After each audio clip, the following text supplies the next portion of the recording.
पहले बाजार का मूड देखें तो अच्छी शुरुआत के बाद बाजार अब एक दायरे में कारोबार करता हुआ दिख रहा है, लेकिन अभी भी निफ्टी 15,700 के ऊपर है। 40 अंकों की बढ़त देखने को मिल रही है। हालांकि आज के सेशन में अगर आप देखेंगे सपोर्ट कहां से आ रहा है तो oil and gas, auto, power, ये कुछ ऐसी सिलेक्टिव पॉकेट्स है जहां पर जोरदार एक्शन आज के सेशन में बनते हुए दिखा। इसके अलावा दिग्गज सीमेंट स्टॉक्स यहां पर तेजी बनती हुई दिखी है।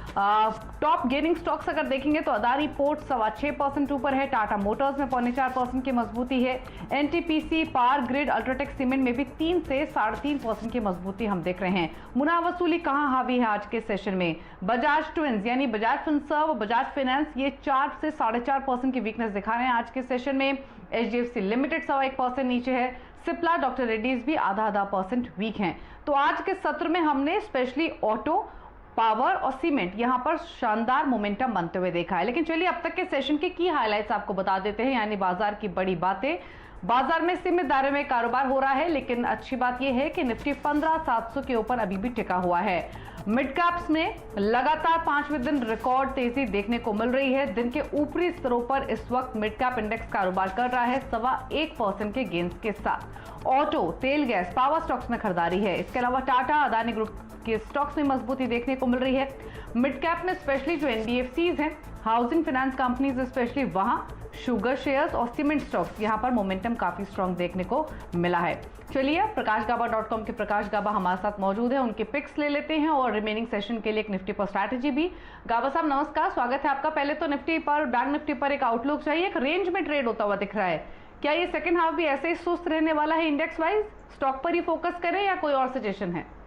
Good afternoon to you Deepali. लेकिन देखिए ऐसा है कि आज का जो हाई है वहां पर थोड़ा रेजिस्टेंस है। एक बात तो पक्की है कि काफी दिनों से हम एक बहुत अच्छा अपमूव देखा। जब इतना अच्छा अपमूव हो तो उसके बाद थोड़ी अनस्ट्रेचिंग की जरूरत होती है। वो होती है टाइम वाइज या प्राइस वाइज। यहाँ पर थोड़ा टाइम वाइज चल रहा है, तो 1-2 दिन अगर साइडवेज होता है तो वो हेल्दी है, जरूरत है स्टॉक चार्ट की। तो मेरे ख्याल से वो अच्छा है, घबराना नहीं चाहिए, सिलेक्टिव स्टॉक्स पिक करना चाहिए। लेकिन आज का जो हाई है 35,520 जो निफ्टी का बैंक हाई है, ये अगर पार कर लेता है तो तब वहां पर तेजी बनेगी। आज होगा या कल होगा, वो पार करना जरूरी है, क्योंकि आज का मूव मेरे ख्याल से खत्म हुआ। लेकिन वीकनेस कहीं पर भी नजर नहीं आ रही। रही बात निफ्टी की, पर निफ्टी का जो चार्ट है वैसा ही चार्ट है, कहीं पर भी वीकनेस है ही नहीं। तो मेरे ख्याल से एक अपमूव है और बाकी रहेगा। 15,750 का ये जोन है, ये पार करना जरूरी है। शायद वो कल कर लेगा पार। अगर ऐसा कुछ होता है तो कल एक ट्रेड बनेगा, या आज हो जाता है तो आज भी ट्रेड बनेगा बीटीएसटी के तौर पर। तो वो पार करना जरूरी है। स्टॉक स्पेसिफिक होना चाहिए, वो जरूरी है। तो स्टॉक स्पेसिफिक अगर होना चाहिए तो आपकी ओर से रिकमेंडेशंस क्या रहेंगी गाबा साहब? मैंने चुना है कोफोर्ज। कोफोर्ज में तेजी है। यहाँ पर पिछले 5-7 दिनों से हम तेजी देख रहे हैं। इसका जो टारगेट है करीब 3,800 का है। स्टॉप होगा 3670 और लगता है कि होल्ड कर रहा है कोफोर्ज, अपमूव मिलेगा। दूसरा स्टॉक जो अच्छा लगता है इस वक्त वो है एक्साइड इंडस्ट्रीज। यहाँ पर बढ़िया अपमूव है और अच्छा अपमूव भी मिला। इसका तेजी के हिसाब से 200 का टारगेट होगा, ये पहला पड़ाव रहेगा, लेकिन 200 भी पार कर लेगा ऐसा लगता है। स्टॉक होगा 195 का एक्साइड इंडस्ट्रीज। इन दोनों पर स्टॉक पर ध्यान देना चाहिए आज और कल के लिए। तो कोफोर्ज और एक्साइड ये 2 कॉल्स हैं गाबा साहब की ओर से, जहां पर खरीदारी का सजेशन है। दोनों ही मिड कैप स्पेस से है, लेकिन मिड कैप में और एक्शन कहां है वो आपके सामने लेकर आते हैं। शुरुआत करेंगे पावर स्टॉक से, क्योंकि मिड कैप की जो पार्टी है वो लगातार जारी है। लगातार 5वां दिन तेजी का, और स्टॉक्स अगर आप देखेंगे तो ज्यादातर सेक्टर्स के मिड कैप स्टॉक्स परफॉर्म कर रहे हैं। पावर से शुरुआत करते हैं। अदानी पावर 20% के सर्किट पर, Torrent power, Tata power, CESC, भेल, लिस्ट काफी लंबी है इन स्टॉक्स की, जहां पर मोमेंटम वॉल्यूम्स के साथ आज तेजी का बनते हुए दिखा है। एनबीएफसी, पीएनबी हाउसिंग लगातार अपर सर्किट पर ट्रेड कर रहा है।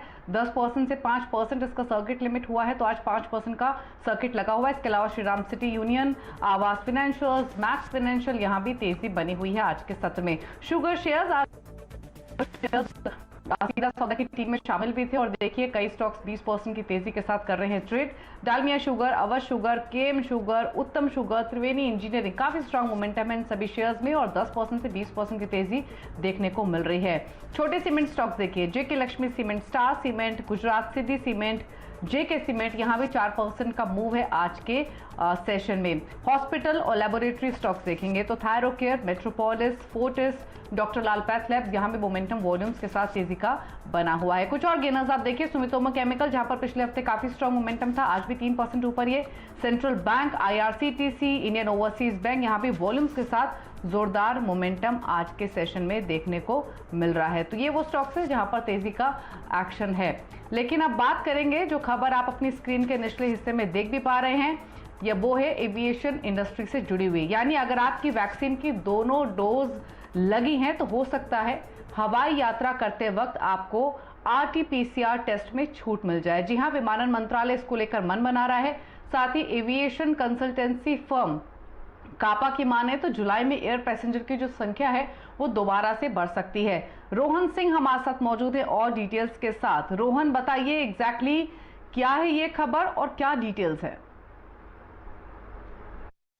जी, अगर पूरे देश की बात करें तो इस वक्त हर दिन लगभग 80,000 पैसेंजर्स हवाई यात्रा कर रहे हैं। कोरोना से पहले ये संख्या 3 लाख से ज्यादा थी। वहां तक पहुंचने में तो समय लगेगा, लेकिन जो एविएशन कंसल्टेंसी फर्म्स हैं उनका ये अनुमान है कि जून के अंत से जो है हम उम्मीद कर सकते हैं कि चीजें बेहतर होनी शुरू हो जाएगी। 1 लाख का आंकड़ा क्रॉस कर जाएगा जून के अंत तक, और अगले महीने हम उम्मीद करते हैं कि 1.5 लाख जो है जुलाई में ये आंकड़ा क्रॉस कर सकता है, क्योंकि इसमें अलग अलग जो राज्य हैं वो जिस तरह से छूट दे रहे हैं वो एक बड़ा फैक्टर होने वाला है। और जल्द ही सरकार, जो हमें सूत्र बता रहे हैं, सरकार इस बारे में विचार कर रही है कि जिन लोगों ने वैक्सीन की दोनों डोज ले ली है उन्हें आरटी-पीसीआर टेस्ट से यात्रा के दौरान छूट दे दी जाए। इस पर एविएशन मंत्रालय के अधिकारियों ने स्वास्थ्य मंत्रालय से बातचीत की है, और अगर इस पर सहमति बनती है तो बहुत जल्दी यात्रा करना थोड़ा ज्यादा आसान हो जाएगा लोगों के लिए, और कॉन्फिडेंस हवाई यात्रा को लेकर बढ़ेगा, ये उम्मीद है। हालांकि पूरे साल के आउटलुक की बात करें तो जो कापा इंडिया का अनुमान है, इस साल का सेकेंड हाफ बेहतर होने वाला है।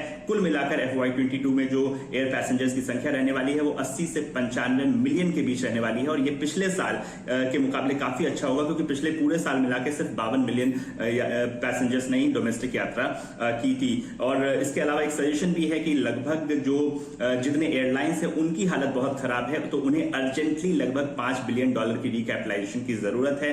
ये करना बहुत जरूरी है, ये अनुमान लगाया गया है कापा इंडिया की तरफ से। लेकिन कुल मिलाके जो सेकेंड हाफ है वो अच्छा होने वाला है, ये तमाम जो एविएशन कंसल्टेंसी फर्म्स हैं वो ये बता रहे हैं।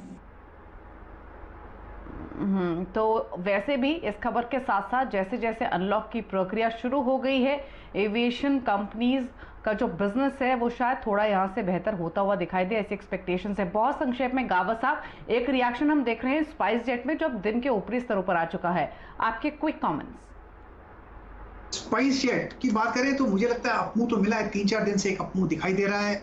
बाई मोड पर तो है, सिर्फ एक 79.50 का एक स्टॉप लगाकर चले। 84-85 पॉसिबल है स्पाइस जेट में। बाई मोड हो तो लेने में क्या नुकसान है, सिर्फ एक स्टॉप लगाना पड़ेगा। Yes, on. ठीक है, 2% की तेजी के साथ अभी 81.30 पर कर रहा है ट्रेड। लेकिन आगे बढ़ेंगे और अब बात करेंगे CNBC आवाज की एक्सक्लूसिव खबर की, वो है टेलीकॉम इक्विपमेंट सेक्टर से जुड़ी हुई। टेलीकॉम इक्विपमेंट मैन्युफैक्चरिंग की PLI स्कीम के काम में तेजी लाने के लिए सरकार ने प्रोजेक्ट को मंजूरी देने की जो समय सीमा है वो तय की है। प्रोजेक्ट मैनेजमेंट एजेंसी आवेदन मिलने के बाद 10 दिन के अंदर स्कीम को मंजूरी दे देगी, और मंजूरी मिलने के 7 दिन के अंदर कंपनी को प्रोजेक्ट लेटर जारी हो जाएगा। तो ये पॉजिटिव डेवलपमेंट है टेलीकॉम इक्विपमेंट मैन्युफैक्चरिंग कंपनीज के लिए। लेकिन और डिटेल्स क्या है ये असीम से पूछ लेते हैं। असीम, बताइए। देखिए, 4 जून को सरकार ने जो है telecom equipment production link incentive scheme की गाइडलाइन जो जारी की है। अब सरकार चाहती है कि इसको ग्राउंड पर जल्द से जल्द इंप्लीमेंट जो किया जाए, तो इसके लिए एक प्रोजेक्ट मैनेजमेंट एजेंसी है जिसका गठन जो किया गया है, जो कि पूरे टाइम बाउंड मैनर के अंदर जो है इसको मंजूरी जो है वो देगा।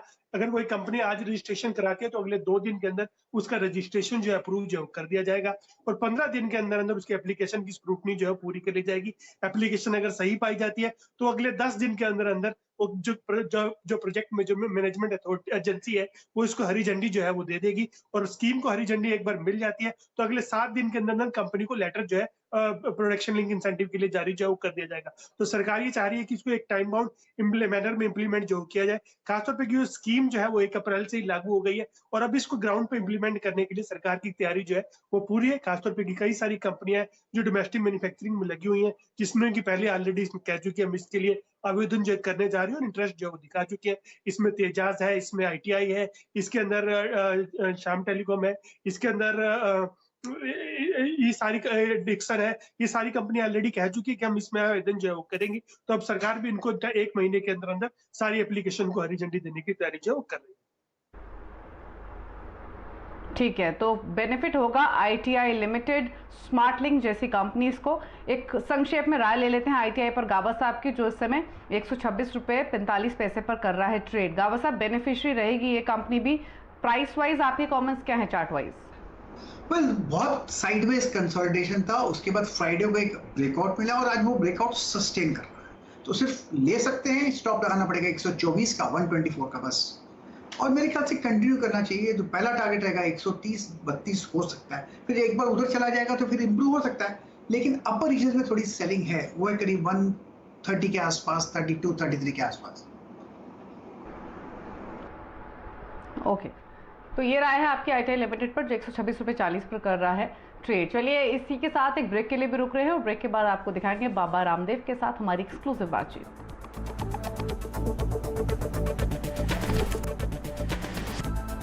आप देख रहे हैं मिड कैप 15 और बात करेंगे CNBC आवाज की से खास बातचीत जो हुई बाबा रामदेव की। बाबा रामदेव हमेशा चर्चा में रहते हैं, लेकिन फिलहाल बाबा एलोपैथी बनाम आयुर्वेद को लेकर बहस के केंद्र में है। लेकिन बाबा के बिजनेस की कहानी इससे भी दिलचस्प है।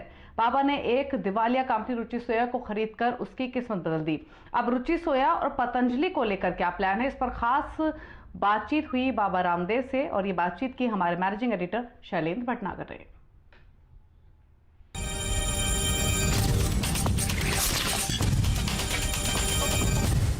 कहानी ये है कि आपसे बढ़िया कोई सेल्समैन FMCG में पूरे भारतवर्ष में ना हुआ और ना होगा, लेकिन जो आपके शेयर होल्डर्स हैं वो आपसे बहुत नाराज़ हैं। फिलहाल 98.9% स्टेक रुचि सोया का आपके पास है, आपकी कंपनी के पास है। अब ये बताइए, जो सेबी का नियम कहता है कि अगले 2-4 साल में आपको ये स्टेक कम करना पड़ेगा 75% की तरफ, क्या रणनीति रहेगी इस स्टेक को कम करने की? किन लोगों से आप बात कर रहे हैं और क्या प्राइस पर आप रुचि सोया को कम करेंगे अपनी होल्डिंग? अब देखो, पहली बात तो शैलेंद्र भाई, देखो रुचि सोया के जो शेयर होल्डर से हमसे कतई नाराज नहीं है। हम इस पूरी कंपनी को भी डिलिस्ट करवा सकते थे, फिर भी हमने 1% शेयर दिया निवेशकों को, और जो 7 रुपए का शेयर था आज बाजार में वो 1000 रुपए से ऊपर, कभी 1100-1200 तक वो चल रहा है, 1500 तक की यात्रा करके आया हुआ है। तो हमने जिन्होंने 7 रुपए के शेयर जो थे उसको हमने 1000 से ऊपर पहुंचा दिया, 1100-1200 तक पहुंचा दिया, और उनके सारे गिले शिकवे हमने खत्म कर दिए। तो उनकी नाराजगी नहीं है पहली बात तो, और हमने इसको डिलिस्ट नहीं कराया, इसके लिए उनको हमको धन्यवाद देना चाहिए। और दूसरी बात यह है कि अब मैंने कहा हमने NPA होने के बाद जो है इसको एक जो सरकार ने प्रोसेस बना रखा है, आपने सारी हेडलाइन चला रखी है, मुझे ज़्यादा डिटेल बताने की ज़रूरत नहीं है। जो है उसका पूरा प्रोसेस करने के बाद में, और अब उसको हमने अपना नाम भी दिया है, अपना डिस्ट्रीब्यूशन भी दिया है, अपना ट्रस्ट लॉयल्टी दी है, अपनी रीच दी है। और उस कंपनी की आज हालात ये है, आप देखिए करीब 10,000 डिस्ट्रीब्यूटर्स का नेटवर्क पतंजलि की जो स्ट्रेंथ थी वो हमने उसको दे दिया। हमने रुचि सोया को पतंजलि ब्रांड भी दे दिया है कुछ अर्थों में, माने बिस्किट के लिए और जो है ब्रेकफास्ट सीरियल्स के लिए, इधर से न्यूट्रास्यूटिकल्स के लिए अपना नाम भी दे दिया है। एक पतंजलि नाम की कीमत आज करीब 1 लाख करोड़ रुपए है। तो हमने अभी कितना दे दिया है, ये जब ये निवेशक सोचेंगे रुचि से आके, तब उनको बाद में रियलाइज होगा ये तो इतना दे दिया, पतंजलि नाम दे दिया, अपना काम दे दिया, अपना माने जो कुछ मेरे पास था कुछ बाकी नहीं रखा है। अभी तो रुचि सोया को हमने बिस्किट और न्यूट्रास्यूटिकल ही दिया है जो पिछले वर्षों के शोध अनुसंधान से हमने जो है तैयार किया था। तो अब निवेशकों को किसी भी तरह से हम निराश नहीं होने देंगे, एक बात तो पक्की है। रेट भी बहुत जल्दी डिसाइड कर देंगे, अभी फ्लोर प्राइस अब डिसाइड होने वाला है, ये भी मुझे लगता है 1 वीक के अंदर तय हो जाएगा। और मैं इतना ही कह सकता हूँ कि जो निवेशक हैं, जो शेयर होल्डर्स हैं, उनको सब तरह से हम ऊंचाई पर लेकर के जाएंगे, और इतने ऊंचाई पर लेकर के जाएंगे जितना उन्होंने कभी सोचा नहीं था। मैं अभी पूरा विजन की आप बात करें तो हमने कहा है बहुत सी कंपनियों के तो आज हमने छक्के छुड़ा दिए। टोटलिटी में आप पतंजलि एज ए ग्रुप देखेंगे 25,000 करोड़ रुपए से ज्यादा का टर्नओवर है पतंजलि पूरे ग्रुप का। पतंजलि और उसकी सिस्टर कंपनियां जो हमने टेक ओवर की, रुचि सोया, उसके अंदर न्यूट्रेला से लेकर के बाकी हमारे सारे सब ब्रांड से लेकर के हमारे Kesh Kanti, Dant Kanti, skin care, hair care, dental care, पूरा फूड, नॉन फूड, पूरा कॉस्मेटिक। स्वामी जी, इस बात में किसी को भी कोई शक नहीं है कि भारतीय अर्थव्यवस्था का एक बहुत ही अभिन्न अंग पतंजलि है, और जो आपने कार्य पिछले 15 साल में किया है इस ब्रांड को बनाने के लिए, वो अभूतपूर्व है। अब मैं ये जानना चाहता हूँ कि क्या आने वाले 3 या 4 साल में आप पतंजलि का आईपीओ लेके आएंगे, या आपके सामने एक लिस्टेड व्हीकल रुचि सोया ही है तो आप पतंजलि को उसमें मर्ज कर देंगे? ये क्या रणनीति होगी? अब शैलेंद्र भाई, आप बड़े, मुझे पता था क्योंकि सीएनबीसी आवाज देश में बहुत दूर तक और दुनिया में बहुत दूर तक आपका की आवाज जाती है, तो आप मुझे जो है थोड़ा थोड़ा माफ कर देंगे, क्योंकि मैं आपको आज पूर्ण सत्य नहीं कहूंगा। डिप्लोमेसी की बात नहीं कर रहा हूं, मैं पूर्ण सत्य नहीं कहूंगा। हाँ, कुछ बातों में पूर्ण सत्य कहूंगा। जैसे मैंने कहा, हम शेयर होल्डर्स को निराश नहीं होने देंगे। हम यूनिलीवर से भी बड़ी कंपनी होंगे। जो आज तक हम कर रहे थे रुचि सोया में, उसको अब एक कमोडिटी कंपनी नहीं रहने देंगे, उसको हम एक एफएमसीजी कंपनी बनाएंगे, उसको हेल्थ की और उसको न्यूट्रिशन की, उसको पूरा एक फार्मा कंपनी के रूप में हम उसको आगे लेकर के चलेंगे। बहुत कुछ उसके अंदर हम ऐड ऑन करेंगे। तो रुचि सोया के बारे में तो मैं 99% आपको सत्य बताऊंगा, कुछ आंकड़े नहीं दे सकते। उसमें जो है सेबी के कुछ रूल्स हैं, स्टॉक एक्सचेंज के, क्योंकि अंदर लिस्टेड है वो कंपनी, इसलिए मैं सेबी के रूल्स के अकॉर्डिंग जितना बोल पाता हूं उतना, तो उसमें तो पूरा सत्य बोलूंगा। जहां तक पतंजलि के बारे में आप पूछेंगे कि कब इसको लिस्टिंग कराएंगे कि नहीं कराएंगे, किस प्राइस पर कराएंगे, क्या आपका जो है रेट होगा, किस तरह से आप अपना कितना वैल्यू मानते हैं, तो इस बारे में मैं थोड़ा सा डिप्लोमेटिक की बात करूंगा, या मैं कहूंगा कि कुछ बारे में मैं आपसे पूरा सत्य नहीं कहूंगा, वक्त आने पर बोलूंगा। लेकिन इतना जरूर है, आने वाले वक्त में पतंजलि देश की सबसे बड़ी एफएमसीजी, पतंजलि और रुचि सोया मिला करके देश की सबसे बड़ी एफएमसीजी, सबसे बड़ी न्यूट्रास्यूटिकल कंपनी, सबसे बड़ी रिटेल कंपनी, सबसे बड़ी जो है वो हेल्थ कंपनी होगी, और सबसे बड़ी एक अर्थ के साथ परमार्थ करने वाली, माने। तो आपने ये देखी एक्सक्लूसिव बातचीत बाबर अमरदेव के साथ, और ये पूरा इंटरव्यू शाम 5:30 बजे आप देख सकते हैं। लेकिन इस बीच एक खबर आ रही है, वो ये है कि पीएम मोदी शाम 5 बजे देश का संबोधन करेंगे। ये डिटेल आ रही है, लेकिन इस संबोधन में क्या हो सकता है, इस पर एक क्विक अपडेट ले लेते हैं। लक्ष्मण रॉय हमारे साथ मौजूद हैं।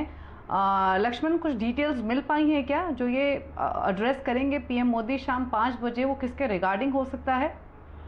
देखिए, दरअसल अभी जो सबसे ज्यादा संभावना दिख रही है वो ये है कि कोरोना को लेकर के प्रधानमंत्री के भाषण में एक अहम हिस्सा होगा, और जिस तरीके से कोरोना से लड़ाई लड़ी गई और अभी भी कोरोना का डर बना हुआ है, तो एक तरह से लोगों को ये संबोधित करते हुए कहेंगे कि आप कोरोना तो खत्म होता जा रहा है, लेकिन आपको अभी भी उसको लेके एहतियात बरतना है।